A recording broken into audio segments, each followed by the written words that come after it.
Hello coaches. So you've just written your first two programs, maybe a beginner strength program and a beginner weight loss program, and you're wondering how good it is. And I'm going to take you through two samples and show you some of the weaknesses in a new program that new coaches might make and how to correct them. So let's start with your beginner strength program. This warm-up, you see we have a warm-up here with push-ups, windmills, and the world's greatest stretch. We have a 3x5 deadlift, and then we have deadlifts, standing curls, and bent over rows. This isn't a strength sequence, right? This is more of a conditioning sequence. And in addition, we just did deadlifts in the strength complex. There's no reason to do more. Additionally, bent over rows is probably not a movement we do in a conditioning sequence. It might be an accessory had we written it in more of an accessory format. So this needs to be changed.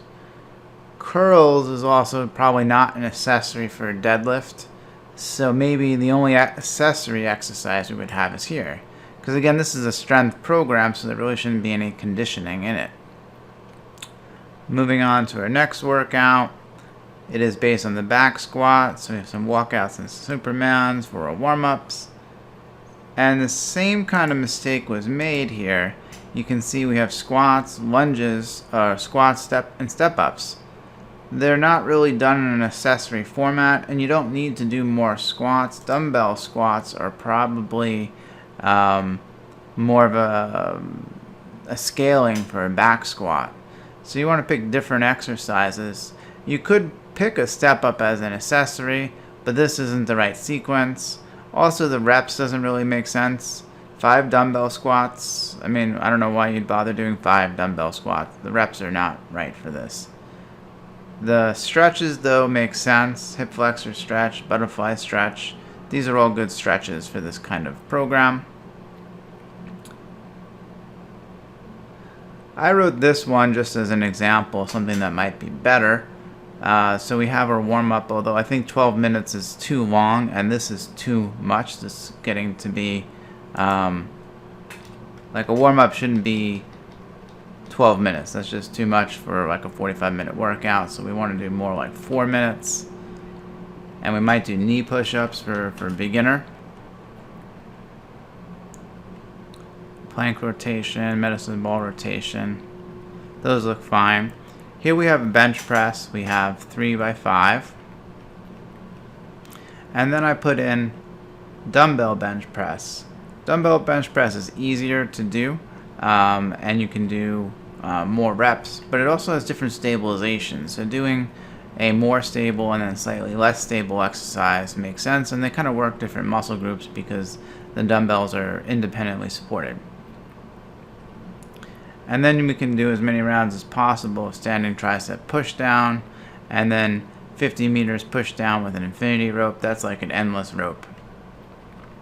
And even though it's written as many rounds as possible, that would be a conditioning type sequence because the energy levels are very low because they're focused on triceps. It's really not going to be conditioning. It's going to be more focused on the tricep, which is your accessory for bench press. And then we have an overhead tricep stretch, hitting the tricep we just did, cross body stretch, PVC thoracic rotations, and chest stretch. So hitting all the muscle groups we just worked. As written, this is a pretty good workout. And then you see we have squats here. Why would we have squats? We just did squats 2 workouts ago.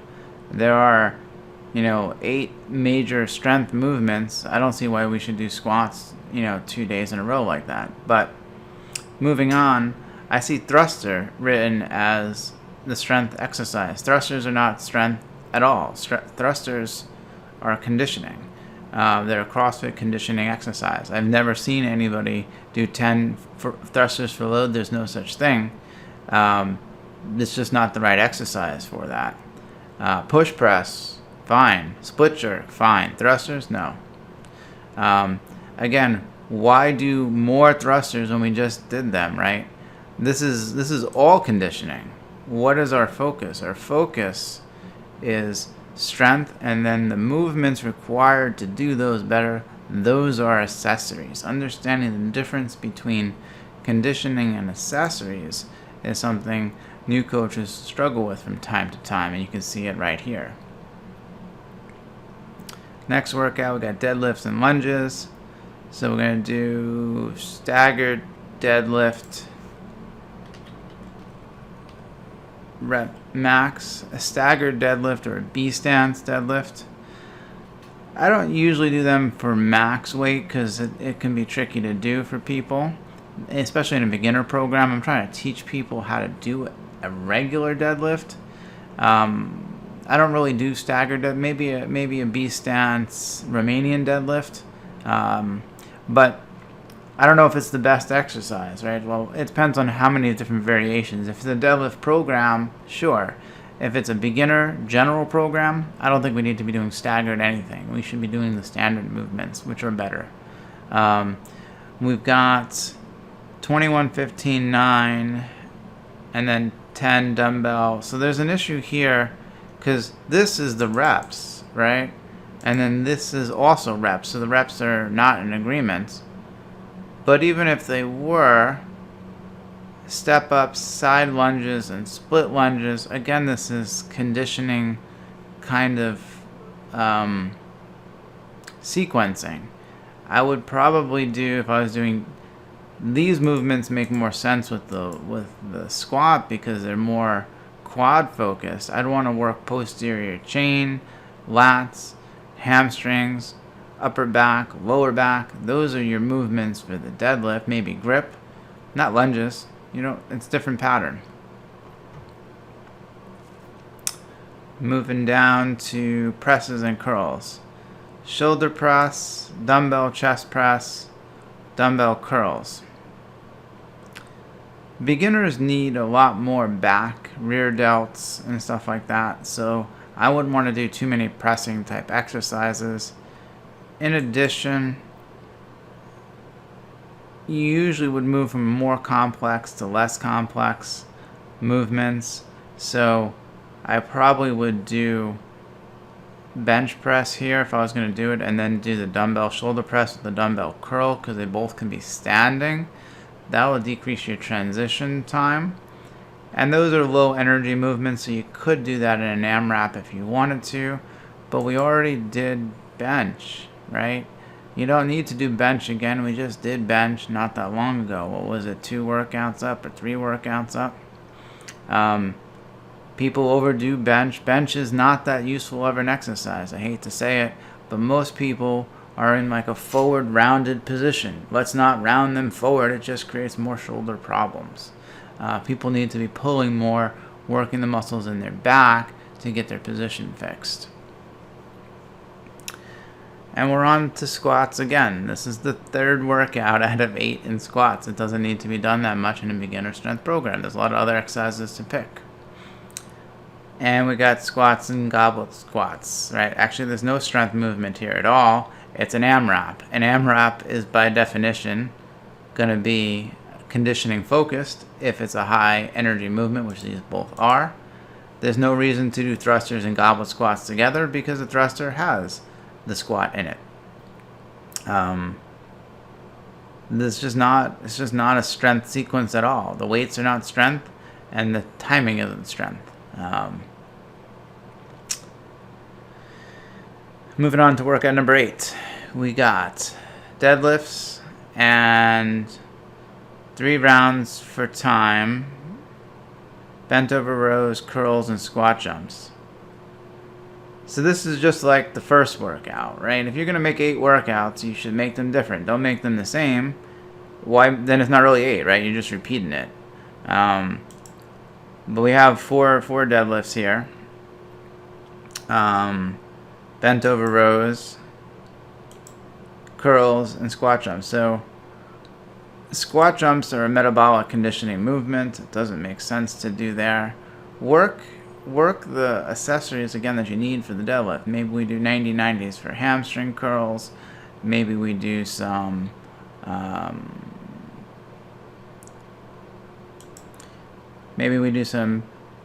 GHD back extensions. Maybe we do some Y flies, something to work the back, which is needed for deadlift.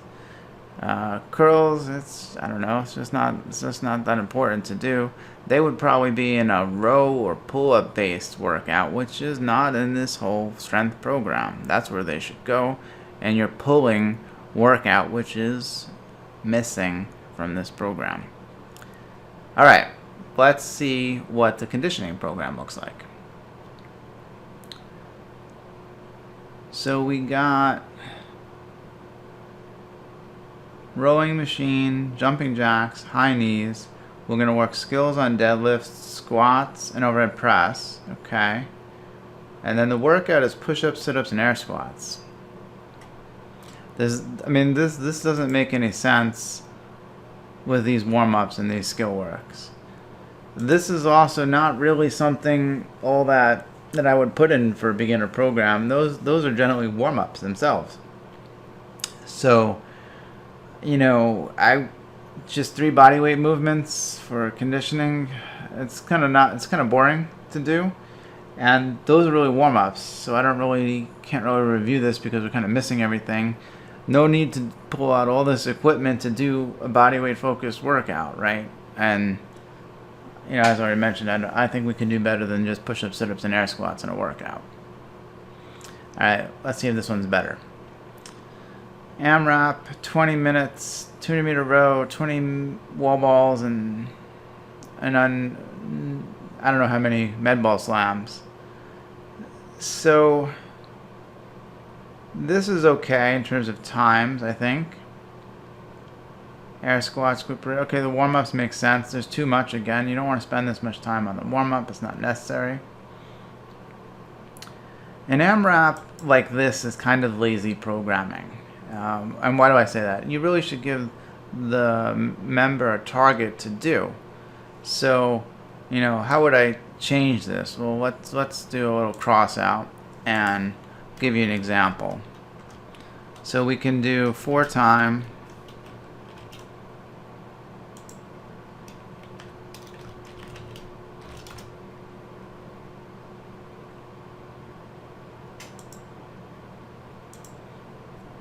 Two 200 calorie row, 150 wall balls, maybe med balls. We'll do med ball slams, and 100 wall balls. You got to specify your weights too on a program, so this might be 30-20, and then maybe this is 14-10. And this is much more interesting to do, to try to finish this workout in time. And if you give a time cap, which you would certainly want to do, you have to figure out what it should be, right? And I can row 200 calories in probably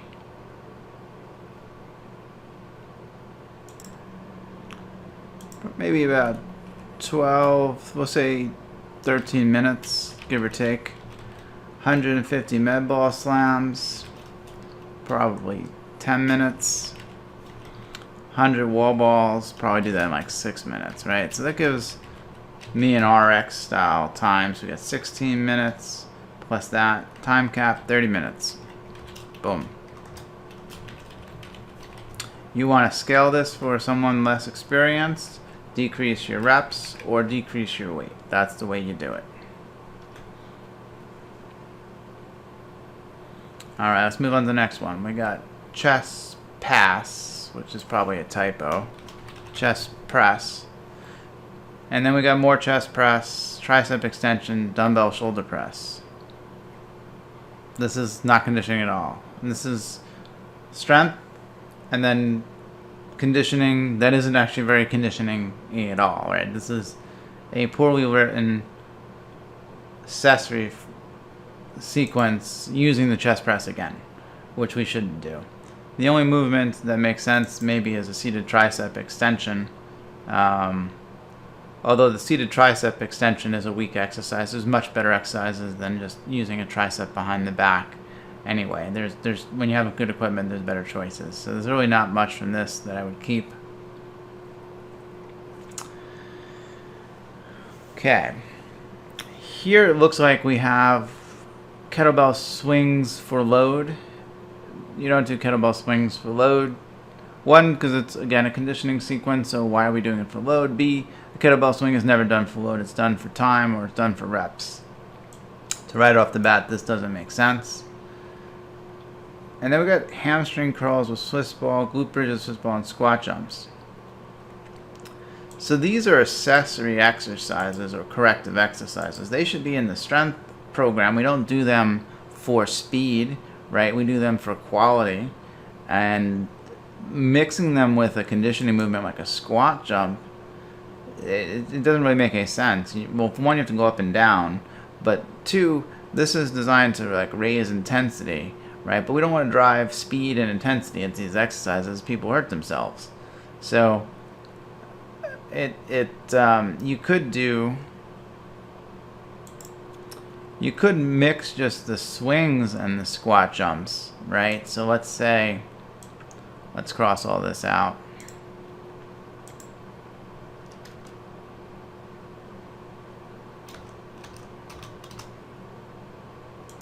And let's just say we do 5 minutes to complete 50 swings.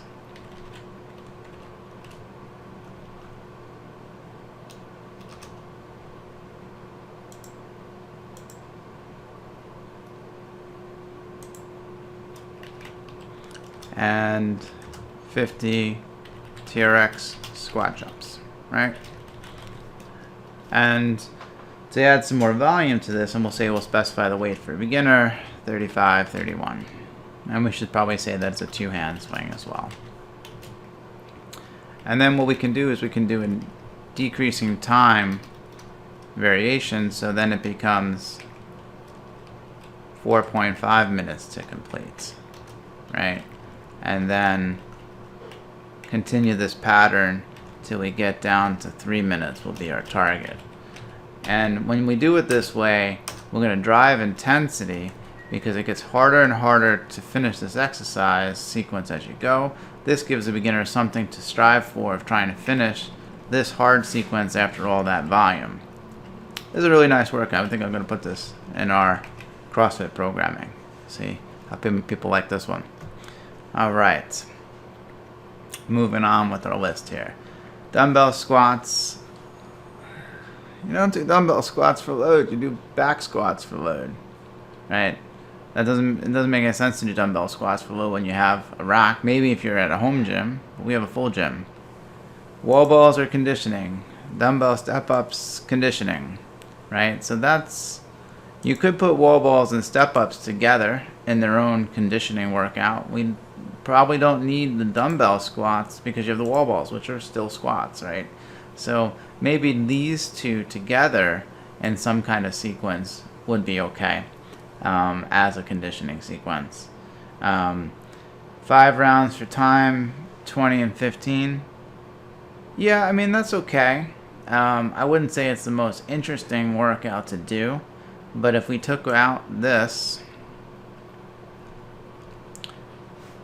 and let's see, we're gonna page break so we can see it all together.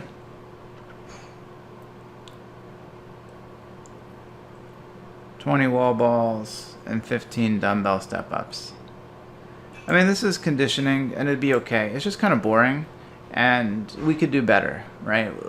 To our clients, we should make workouts interesting and fun and not rely on simple programming when you can do a more interesting job that makes it more exciting to do. All right, workout 6. Bent over rows and bent over flies. They're not conditioning, so right off the bat, that's an issue. This is also not conditioning. This is a strength program. Why wasn't this in the other workout we just reviewed, right? That's where it should be. This should be written in a strength organization. So maybe we do 10, 10, 5, 5, 3, 3, and then we do bent over rows, bent over flies. We'll do 4 sets of 10 dumbbell bent over rows.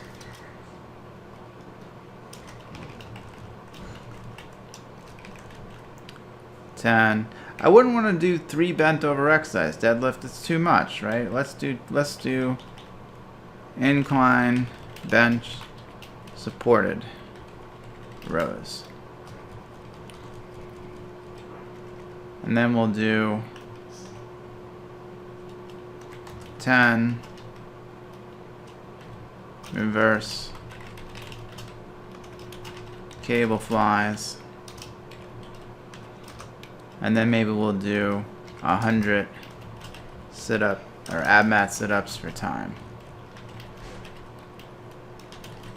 to get some core in there, because beginners always need core, which is desperately lacking in both of these programs. I have not seen any core.